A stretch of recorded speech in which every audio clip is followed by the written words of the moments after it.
বন্ধুরা, সারা বছর জুড়েই সর্দি-কাশি ও ফ্লু এর সমস্যা হলেও ঋতু পরিবর্তনের সাথে সাথে বিশেষত শীত ও বসন্তকালে সমস্যাগুলো বেড়ে যায়। এসব রোগের চিকিৎসার জন্য সাধারণত ডাক্তারের কাছে যাওয়ার প্রয়োজন হয় না। কিছু উপদেশ মেনে চললে ঘরে বসেই নিজের যত্ন নেওয়া যায়।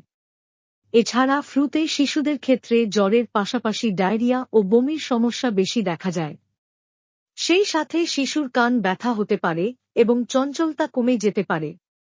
জ্বর, নতুন করে একটানা কাশি হওয়া, অস্বাভাবিক স্বাদগন্ধ পাওয়া অথবা স্বাদ ও ঘ্রাণ শক্তি হারিয়ে ফেলা কোভিড-19 ইনফেকশন বা করোনার লক্ষণ হতে পারে।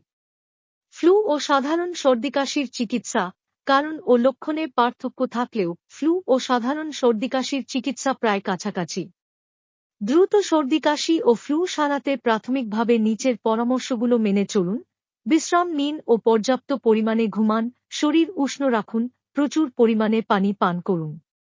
পানির পাশাপাশি তরল খাবারও উপকারী, যেমন ফলের জুস, চিরা পানি, ডাবের পানি, স্যুপ ইত্যাদি।